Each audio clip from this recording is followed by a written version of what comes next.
وہ ستمگر مشیب اور فہد کے ساتھ گاڑی میں بیٹھ کر بنگلے سے نکل رہا تھا۔ تو تمہاری زندگی سے میری اہمیت ختم ہو گئی، میں تمہارے نزدیک ایک ڈیکوریشن پیس کی مانند ہو گئی ہوں جو گھر کے کسی کونے میں پڑا رہتا ہے۔ اس نے کھڑکی کا سہارا لیتے ہوئے سوچا۔ اس ستمگر کے رویوں سے اسے پہلے بھی رنج تھا، مگر آج اس کے یوں چلے جانے سے دل میں درد کچھ زیادہ ہی تھا۔ پروین شاکر کا یہ شعر اس کے جذبوں کی کیا خوب عکاسی کرتا تھا۔ ویسے تو کج ادائی کا دکھ کب نہیں سہا، ویسے تو کج ادائی کا دکھ کب نہیں سہا، آج اس کی بے رخی نے مگر دل دکھا دیا۔ شام تک فراب نہیں آیا تھا۔ اس نے دوپہر تک انتظار کیا تھا کہ ریحانہ بیگم اسے خود بتا دیں گی کہ وہ فہد اور مشیب کو لے کر کہاں گیا ہے، مگر ریحانہ بیگم رفعت خاتون کی دیکھ بھال میں لگی ہوئی تھیں اور ان سے ڈھیروں دعائیں لے رہی تھیں۔ اب کیسی طبیعت ہے تمہاری بیٹا؟ ریحانہ بیگم کی اس پر نظر پڑی تو انہوں نے پوچھا تھا۔ اب ٹھیک ہوں آپی، وہ بھی فراب کی طرح انہیں آپی ہی بلاتی تھی۔ میڈیسن لی؟ جی لی ہے، اسی لیے طبیعت سنبھل گئی ہے۔ چلو اللہ کا شکر ہوا، ریحانہ بیگم نے تشکر بھرے لہجے میں کہا۔ آپی فہد اور مشیب نظر نہیں آ رہے؟ آخر وہ پوچھ ہی بیٹھی۔ وہ دونوں فراب کے ساتھ گئے ہیں، ریحانہ بیگم نے جواب دیا۔ کہاں؟ فراب کو اپنے پروفیسر صاحب کا فون آیا تھا، ختم نبوت کا کوئی کام تھا، وہ اسے بلا رہے تھے تو فراب ساتھ میں ان دونوں کو بھی لے گیا، ریحانہ بیگم نے کہا۔ وہاں بچوں کا کیا کام تھا؟ وہ حیران ہوئی۔ یہی بات میں نے فراب سے بھی کہی تھی تو وہ مسکراتے ہوئے بولا تھا کہ آپی یہ بچے مستقبل کے ختم نبوت کے مشن کے مجاہد ہیں، ابھی سے ان کی ٹریننگ شروع کروں گا تو تب ہی یہ مستقبل کے فراب بن پائیں گے۔ یقین جانیں یہ وقت کی اہم ضرورت ہے کہ محمد عربی صلی اللہ علیہ وآلہ وسلم کی عزت و ناموس پر قادیانی جو یہود و نصار سے مل کر حملے کر رہے ہیں، ہمیں ان کے دانت کھٹے کرنے کے لیے بہت سے فراب چاہیے۔ محمد عربی صلی اللہ علیہ وآلہ وسلم سے ہماری محبت کا تقاضا ہے کہ ہم اپنے پاک پیغمبر صلی اللہ علیہ وآلہ وسلم کی نبوت کی حفاظت کے لیے اٹھ کھڑے ہوں، آپس کے اختلافات بھلا کر فرقہ بازی کو ختم کریں اور پیغمبر اسلام صلی اللہ علیہ وآلہ وسلم کی نبوت پر ڈاکہ ڈالنے والوں کے سامنے صف آرا ہو جائیں، تبھی ہم روز محشر سرکار مدینہ صلی اللہ علیہ وآلہ وسلم کی شفاعت کے مستحق ہو سکتے ہیں۔ اگر ہم نے ایسا نہ کیا اور ختم نبوت کے کام کو معمولی جانکار پشت ڈال دیا اور دوسرے کاموں کو فوقیت دیتے ہوئے ان میں مشغول رہے تو پھر ہم دنیا ہی کمائیں گے، آخرت میں ہمارا کچھ حصہ نہیں ہوگا۔ دین کا تمام نظام ختم نبوت کے محور پر گردش کرتا ہے۔ اگر ختم نبوت کے عقیدے میں بال برابر بھی فرق آ جائے تو ایمان کا خاتمہ ہو جاتا ہے۔ اللہ تبارک و تعالی نے قرآن مجید میں انبیاء کا جہاں ذکر کیا ہے وہاں ہر نبی کے بعد آنے والے دوسرے نبی کی پہلے اطلاع دی ہے۔ چنانچہ تمام انبیاء اکرام علیہ السلام اپنے بعد آنے والے دوسرے نبی کی بشارت دیتے رہے، حتیٰ کہ یہ سلسلہ نبوت خاتم الانبیاء حضرت محمد صلی اللہ علیہ وآلہ وسلم تک آ پہنچا تو اللہ تعالیٰ نے اعلان فرمایا کہ ترجمہ: محمد صلی اللہ علیہ وآلہ وسلم تم میں سے کسی مرد کے باپ نہیں ہیں، لیکن وہ اللہ کے رسول ہیں اور تمام نبیوں کو ختم کرنے والے ہیں۔ اگر حضور پر نور صلی اللہ علیہ وآلہ وسلم کے بعد کسی اور نبی نے آنا ہوتا اور یہ سلسلہ جاری رہنا ہوتا تو حضور صلی اللہ علیہ وآلہ وسلم یہ اعلان نہ فرماتے کہ آنا خاتم النبیین لا نبی بعدی، یعنی میں آخری نبی ہوں، میرے بعد کوئی نبی نہیں آئے گا۔ یہ تاجدار مدینہ رحمت دو عالم حضرت خاتم الانبیاء محمد مصطفیٰ صلی اللہ علیہ وآلہ وسلم کی شان اقدس پر انتہائی کمینہ اور گستاخانہ حملہ ہے کہ ایک انگریز کا پروردہ مرزا غلام احمد اٹھ کر یہ اعلان کرے کہ قرآن پاک کی آیت میں میرا نام محمد رکھا گیا اور اللہ کا رسول بھی، نعوذ باللہ۔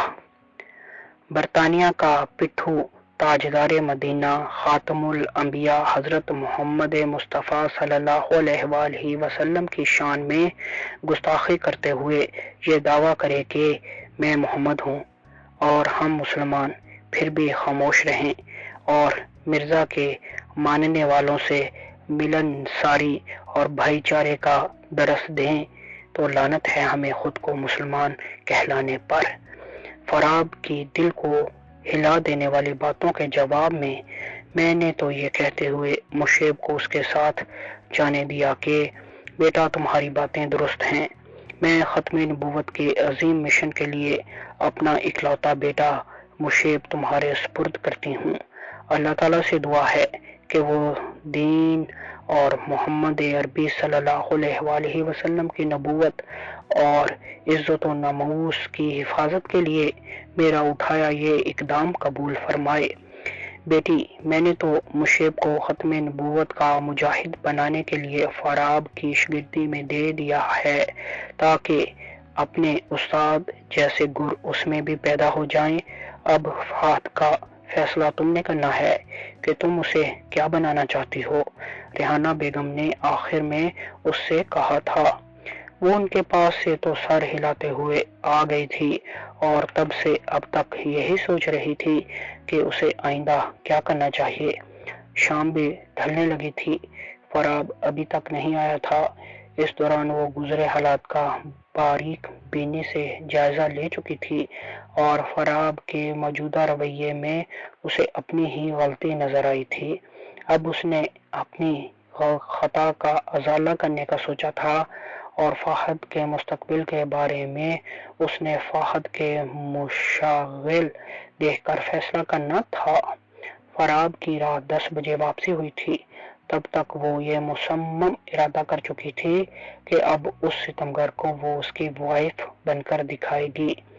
بچے گاڑی میں ہی سو چکے تھے۔ فراب نے انہیں گود میں اٹھا کر باری باری ان کے کمرے میں لٹایا اور پھر ریحانہ بیگم اور رفت خاتون کے پاس تھوڑی دیر بیٹھنے کے بعد کمرے میں آ گیا۔ وہ بہت تھکا ہوا لگ رہا تھا۔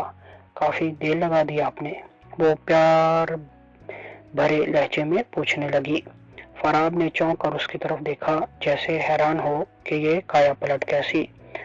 ہاں، شہر سے باہر گیا ہوا تھا۔ وہ جوتے اتارتے ہوئے بولا۔ کھانا لگاؤں؟ نہیں، ہم پروفیسر صاحب کے گھر سے کھا کر آ رہے ہیں، اس نے بیڈ پر دراز ہوتے ہوئے جواب دیا۔ چائے پئیں گے؟ پلا دو تو احسان ہوگا۔ میں بیوی ہوں آپ کی، ایسا رویہ اپنا کر مجھے شرمندہ تو نہ کریں، وہ خفگی بھرے لہجے میں کہتی ہوئی کمرے سے نکل گئی۔ یا رب، یہ میں کیا دیکھ رہا ہوں؟ سپنا بھی نہیں لگ رہا اور حقیقت بھی محسوس نہیں ہو رہی۔ وہ باقاعدہ اپنے بازو پر چٹکی بھرتے ہوئے بڑبڑایا۔ لگتا ہے محترمہ نے کوئی دماغ معاف کرنے والی چیز کھا لی ہے، جبھی ایسی بہکی بہکی باتیں منہ سے نکل رہی ہیں۔ وہ بالکل بھی اریبہ میں رونما ہونے والی یہ تبدیلی تسلیم کرنے کو تیار نہیں تھا۔ جلد ہی وہ چائے لے کر آ گئی۔ تم ٹھیک تو ہو نا؟ وہ چائے کا کپ پکڑتے ہوئے پوچھنے لگا۔ صبح کی اس کی طبیعت کی خرابی سے لا علم تھا وہ۔ سارا دن سر میں درد رہا، میں اب ٹھیک ہوں، وہ پھول کی طرح کھلتے ہوئے بولی۔ مطلب سر درد نے دماغ گھما دیا ہے بیچاری کا، اس نے تعصب سے سر ہلاتے ہوئے سوچا۔ کوئی میڈیسن لی؟ وہ اپنی سوچ کے متضاد پوچھنے لگا۔ ہاں لی تھی، وہ اس کے قریب ہی بیٹھتے ہوئے بولی، کیا تمہیں پختہ یقین ہے کہ وہ میڈیسن سر درد کی ہی تھی؟ وہ بے اختیار پوچھ بیٹھا، آپ کو کوئی شک ہے؟ وہ تعجب بھرے لہجے میں گویا ہوئی، ارے نہیں، میں تو ایسے ہی پوچھ رہا تھا، مگر تم آئندہ کوئی بھی دوا لینے سے پہلے ریحانہ آپی کو دکھا لینا کہ کسی سیانے سے مشورہ لینا اچھا ہوتا ہے۔ وہ مشکوک سے لہجے میں اسے سمجھاتے ہوئے بولا، جی بہتر۔ وہ اس کی حالت سے محظوظ ہوتے ہوئے بولی۔ چائے ختم ہو چکی تھی۔ وہ کپ اٹھا کر کچن کی جانب بڑھ گئی، جبکہ فاراب یہ سوچتے ہوئے نیند کی وادی میں کھو گیا کہ کاش اس لڑکی کا دماغ عمر بھر ایسا ہی رہے اور وہ اسے یوں ہی آپ کہہ کر محبت بھرے انداز میں پکارتی رہے۔ اریبہ میں اب پریگنینسی کے آثار دور سے ہی نظر آنا شروع ہو گئے تھے۔ بڑھا ہوا پیٹ اس کے حاملہ ہونے کی تصدیق کرنے لگا تھا۔ وہ پریس کلب جانا طے کر چکی تھی اور سارا وقت گھر میں ریحانہ بیگم اور عفت خاتون کے ساتھ گزارتی تھی۔ فاراب اکیلا ہی اب پریس کلب کا کام سنبھالتا تھا اور اکثر اوقات رات گئے گھر لوٹتا تھا۔ آج وہ ریحانہ بیگم کے ساتھ ڈاکٹر شرجیلا کی کلینک گئی تھی اور ڈاکٹر نے اسے جو خوشخبری سنائی تھی اسے سن کر اس کی خوشی کی کوئی انتہا نہیں رہی تھی۔ وہ فاراب کو منانے کا جو پلان بنا رہی تھی اور قدرت سے اس پلان کی کامیابی کی دعائیں مانگ رہی تھی، اسے وہ منصوبہ کامیاب ہوتا نظر آ رہا تھا۔ قدرت نے اس کی دعاؤں کو رد نہیں کیا تھا، جو اس نے چاہا تھا اسے مل گیا تھا۔ وہ خوشی خوشی ریحانہ بیگم کے ساتھ گھر لوٹی تو لان میں رونما ہونے والے منظر نے اسے چونکا کر اپنی جانب مبذول کر لیا۔ فہد اور مشیب ہاتھوں میں مصنوعی کلاشن کوفیں پکڑے بنگلے کے ملازمین کے ساتھ کھیل رہے تھے۔ اگر یہ کوئی عام بچوں والا چور سپاہی کا کھیل ہوتا تو وہ نظر انداز کرتی ہوئی اپنے کمرے کی جانب بڑھ جاتی، مگر فہد اور مشیب فاراب کا روپ دھارے کھڑے تھے اور ایک ملازم کو درخت کے ساتھ رسیوں سے باندھ کر اس کے جسم پر باقاعدہ شہد کا چھڑکاؤ کیا گیا تھا۔ جو ہمارے پیغمبر اسلام صلی اللہ علیہ وآلہ وسلم کی شان میں گستاخی کرے یا گستاخی کرنے والے کو اپنا نبی، مجدد یا رہبر مانے، تو قسم میرے پیدا کرنے والے رب کی، یا میں زندہ رہوں گا یا میرے سرکار مدینہ صلی اللہ علیہ وآلہ وسلم کا دشمن۔ فہد کلاشن کو فضا میں لہراتے ہوئے فاراب کے انداز میں بولا تھا، مجھے معاف کر دو پلیز۔ بندھے ہوئے ملازم نے رونے کی ایکٹنگ کرتے ہوئے کہا، معلوم ہوتا تھا اسے پہلے ہی تمام ڈائیلاگ سمجھا دیے گئے تھے۔ ہمارے دین میں گستاخ رسول کی سزا موت ہے۔ ہمارے پیارے نبی محمد عربی صلی اللہ علیہ وآلہ وسلم نے فتح مکہ کے موقع پر سب کو معاف کر دیا تھا، مگر ان گستاخوں کو قتل کرنے کا حکم دیا تھا جو آپ صلی اللہ علیہ وآلہ وسلم کی شان میں گستاخی کرتے ہوئے ہجو کیا کرتے تھے۔ ان گستاخوں نے خانہ کعبہ میں بھی پناہ لی، مگر پھر بھی آپ صلی اللہ علیہ وآلہ وسلم نے صحابہ کرام رضی اللہ تعالیٰ عنہ کو انہیں قتل کرنے کا حکم دیا، اس لیے تمہاری موت بھی یقینی ہے۔ اب کی بار مشیب نے فاراب کے انداز میں کہا تھا اور ساتھ ہی ان دونوں نے اپنی مصنوعی کلاشن کوفوں سے بندھے ہوئے ملازم پر گولیوں کی بوچھاڑ کر دی تھی۔ اریبہ کی آنکھوں سے مارے مسرت کے آنسو بہنے لگے تھے۔ اس نے پختہ ارادہ کر لیا کہ وہ فاراب کا عمر بھر ساتھ نہیں چھوڑے گی اور فہد کو فاراب کے زیر سایہ پلنے بڑھنے کا موقع فراہم کرے گی تاکہ ختم نبوت کا مشن جاری رکھنے کے لیے مستقبل میں فاراب جیسی صلاحیتیں اور جذبہ رکھنے والے مجاہد تیار ہو سکیں۔ اریبہ کے بدلے رویے نے فاراب کو بہت کچھ سوچنے پر مجبور کر دیا تھا۔ وہ جو سوچ رہا تھا کہ بچے کی پیدائش کے بعد وہ اسے ڈیورس دینے کے مشکل ترین مرحلے سے کیسے گزر پائے گا، اب کافی خوش اور مطمئن تھا۔